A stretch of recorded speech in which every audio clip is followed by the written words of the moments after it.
what you see, like a battery. I'm staying charged on my feet, I'm like a factory. Dropping lines like an assembly, I'm staying on point. How you doing, guys? Welcome to ZukaTube, and today we're going to be reviewing the movie Dune. This is not 1984, David Lynch Dune. This is not like 2003 Children of Dune. This is Dune, October 22nd of 2021. This got released, right? Now, I'm going to read you a little summary for this. We're going to play the trailer. I'm going to give you a little, like a pretty decent sized breakdown of this movie. Play a couple clips, go into some spoilers at the end after my review and everything like that. But let's get right into it. Let me read this summary, right? Paul, a brilliant and gifted young man born into a great destiny beyond his understanding, must travel to the most dangerous planet in the universe to ensure the future of his family and his people. As malevolent forces explode into conflict over the planet's exclusive supply of the most precious resource in existence, only those who can conquer their own fear will survive. Okay? Now, let's play this trailer and then get right into it here. The outsiders ravage our land. Their cruelty to my people is all I've known. That's Zendaya playing that character. So you're going tomorrow? Yes, I'm going tomorrow with the advance team. I'd like you to take me with you. Johnny. Are you trying to give me court-martial? Can I It's trust you with Duncan, something? I've been having dreams played by Jason Momoa. about a girl fallen in battle. But the main Felt like scrawny a kid vision. here with the long hair, that's Paul. Dreams make good stories, but everything important happens when we're awake. To the future of House Atreides. You have to be ready. There is no call we do not answer. There is no faith that we betray. They're not human, they're brutal. What if I'm not dead? You'll still be the only thing I ever needed you to be. Come on! My son. Pretty awesome looking vehicles. All the tech looks really cool. I like the outfits too. The outfits are pretty gnarly. Tonight the bloodline ends forever. Look at that, the Baron. Kill them all. This is an extermination. They're picking my family off one by one. Only together can we stand a chance. Let's fight like demons.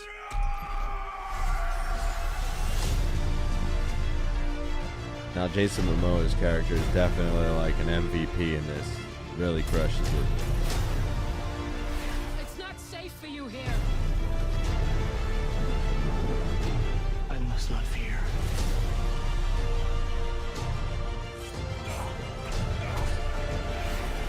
Fear is the mind killer.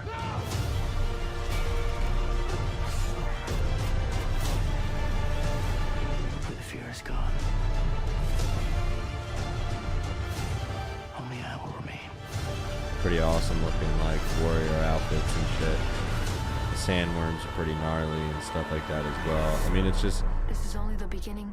a pretty big like blockbuster-esque movie, They really push it. It's a big budget, I think. Right? I think it's like something $140 million or something they spent on this.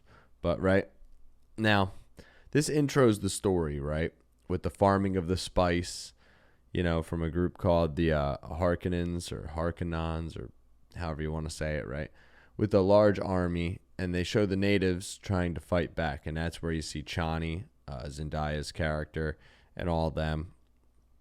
And then shows the main character, Paul, talking with his mom. He's having visions, right, of the Fremen, and talks about, they talk about spice and the ability to help, its ability to help with interstellar travel, health benefits, most important material basically in the universe, right?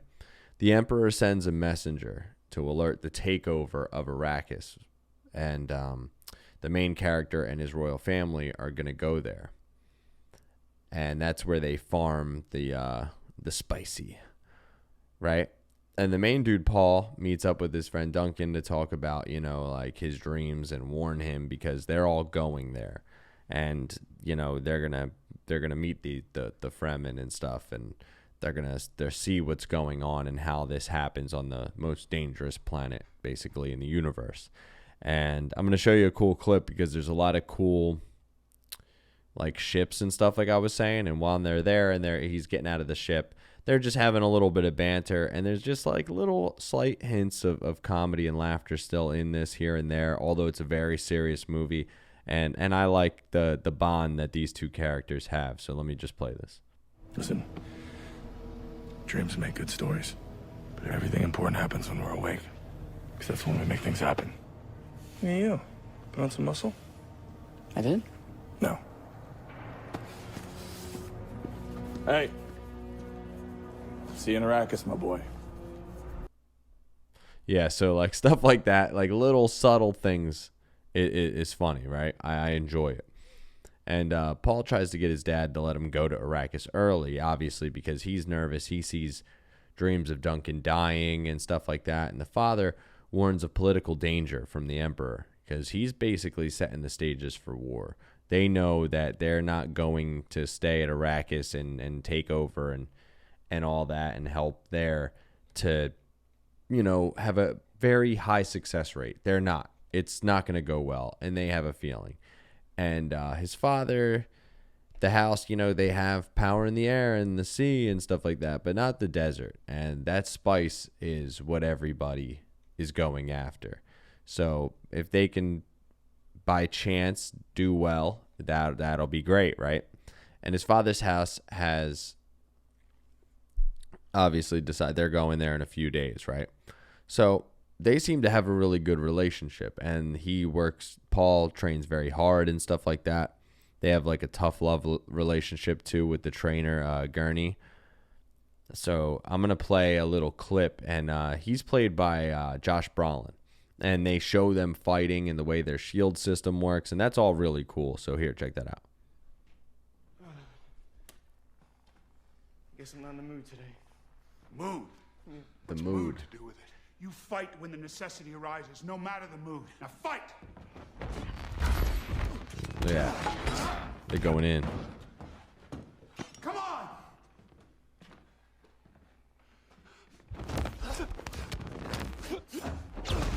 Pretty cool looking, right?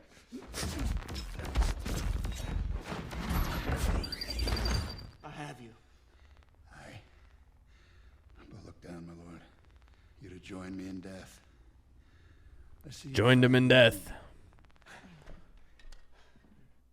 Yeah, so pretty cool. Like, they show a lot of great fight scenes throughout this whole movie, and I wish I could get some good clips from some of the fight scenes. I'm sure they'll pop up later on as this movie's been out for a bit. But, I get flagged for everything under the damn sun here, although I'm grabbing clips that are, got a ton of views already on YouTube and are public for everybody to see.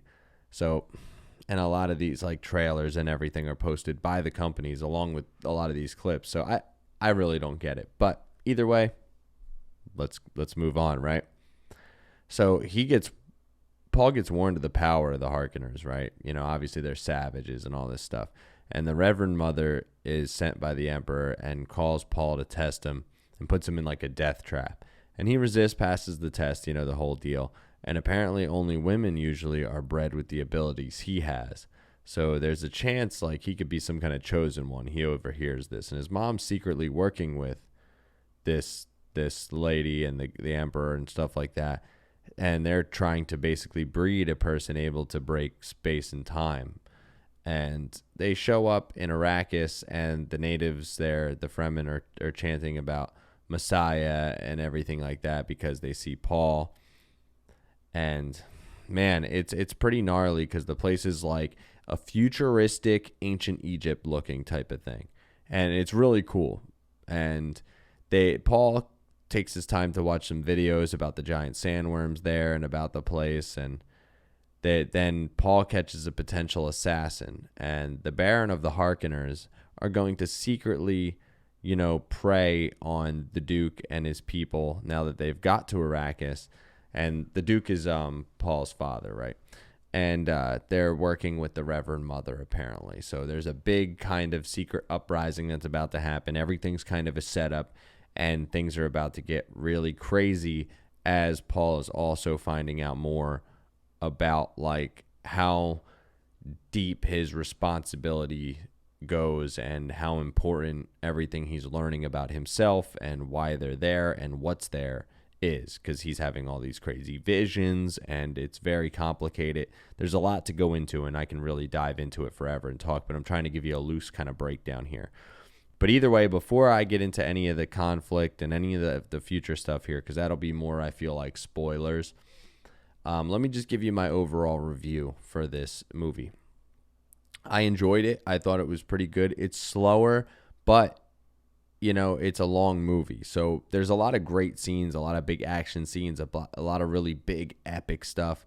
Everything's shot really great. Great cast, the whole nine, right? But to some people at that kind of length, with those kind of dramatic breaks where they do have a lot of pauses and more slower shots and a lot of like dialogue or things that you have to kind of learn about the entire world they're trying to present to you here, that's a little difficult maybe for some people. But overall, I enjoyed it. I was really hooked into all the architecture, all the outfits that everybody's wearing, the armor, all the really cool stuff. And then on top of it, I wanted to know what was going to happen with the whole general war and what we were going to learn about the Fremen and if they have what kind of abilities and the whole deal with this chosen one nonsense, right? So I wanted to know about it the whole time. I was fairly intrigued. I'd give this a solid 8 out of 10. I'd say definitely check it out. It's pretty epic, and it could, I feel like they could have quite a few movies. Obviously, they're basing this off the books and everything, and apparently it's fairly accurate. Now, I haven't read the books, but I remember obviously seeing bits from the 1984 version when I was a kid. So, and I was a big fan of Twin Peaks and stuff like that. So, I of course, that one, I wanted to see clips whenever I did see them, but I never really sat down and watched it. I really should go back now and compare these two movies, like, and just the two, and just see what I think, because this was really cool, and it really intrigues me going back and looking at some of the stuff I remember and seeing how close some of it is, but then not really, since I didn't really see it, not knowing if it was like spot on or not, and then on top of it, how spot on the last one was with the books. So I don't know. You guys let me know if there's anything I'm off on here, because obviously I didn't see that one and I didn't read the book itself. I just remember bits from when I was young, and obviously I very much enjoyed this. So once again, I said 8 out of 10. Very, very cool. Definitely check this one out. I think it's in theaters and it's on HBO Max. So, okay, let's get into some spoilers here. Spoilers.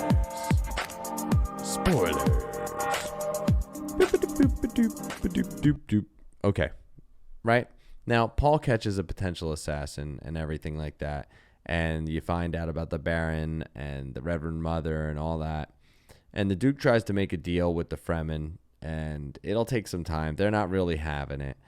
And they take a trip to the Spice Sands, and they show a spice miner machine about to be attacked by a worm, and they have trouble evacuating, so they fly down to help. Paul has a moment, trips out, they barely make it.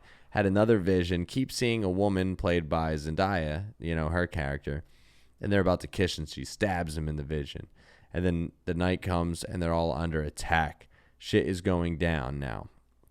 And the Duke gets darted in the night by their doctor, and everything gets destroyed. Almost everyone goes down on Arrakis. Everyone goes down fighting, the Baron's men.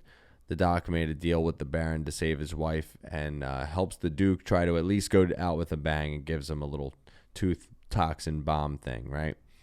And Paul and his mother get kidnapped, and they get dropped in the desert. Duncan fights a bunch of them and escapes, and he's pretty much like the MVP. He really comes through a lot in this. And Paul uses his voice to get his mom and her to kind of get away, and they kill the guys and they escape. And now I'm going to play a little clip from that overall takeover, because you do see a lot of people just going and fighting, and there's not many of them, but there's tons of these soldiers after them in the night. And it's just cool to see the big epic showdown type deal, because It almost reminds you of 300, except obviously the 300 here not winning. So let me just play these clips.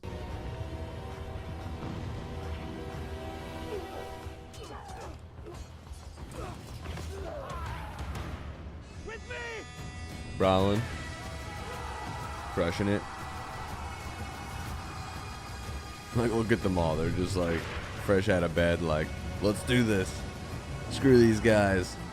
But they're trying to run to their ships, and like all of their ships are blowing up at the same time. So they can't do anything. They're pretty much beat. They're running to their death, but they don't care. They're like, we're going down fighting, right? And the Duke is taken to the Baron, and he uses the poison tooth attack. Boom. Gasses everybody in the room. Like, the Baron's barely alive. And Paul has visions of a holy war, people fighting for his army, apparently, that he'll have with the Zendaya chick. And, you know, Duncan ends up finding them. They go to a Fremen hideout. You know, Baron's men sneak in to attack them. Duncan goes in to fight, just like in Paul's dream, to save them, and dies, just like in the dream. So there's that, right? And the Baron tells his men to take over the spice production, kill the Fremen, the whole deal. Paul and his mom barely make it through the storm and escape, and they get chased by a sandworm. They find the Fremen, get caught in a tussle, right? They got to make a deal, have a duel. And the challenge happens, but before that happens, he meets Zendaya's character, Chani. So there's that, right? There's that whole thing. But she barely has much of a role until the end. Otherwise, it's just visions. And Paul has to basically kill the guy he has to fight, and he doesn't want to, but he ends up doing it like a boss because he was winning the fight over and over and over again, right? And he just wouldn't kill him. And they make peace, and they go off on a journey to the next stage. And let's see what happens, because we haven't had really visions of the in-between there. Just visions of, like, what happens after this journey, like where he has this big army that's fighting for him and all that stuff. So you even get to see a person riding on a sandworm. So I thought that was pretty cool. So that was a really fun movie. I thought overall there was just so much stuff to kind of be like involved with as far as the characters. They develop really well. You kind of really are excited to watch each person's character story play out as far as all the main like 5 or 6 they introduce right away. And you really want to know what's going on with Paul and his journey as this chosen one. And you can kind of tell that this is what they based apparently like Star Wars off of and stuff like that.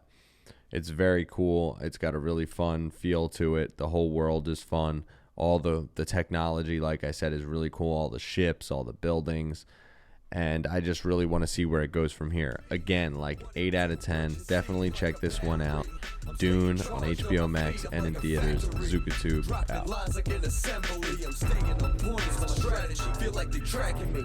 Yo, let me get on one. Nah, go get your tracks up. Homie, can I steal some? Homie, you can't stack up. My brother, can you shout me? You're barking up the wrong tree. My dog, why do you doubt me? Cause you can't do shit without me. Real at the radio and never play it, but that's cool. The enemy's supposed to hate it.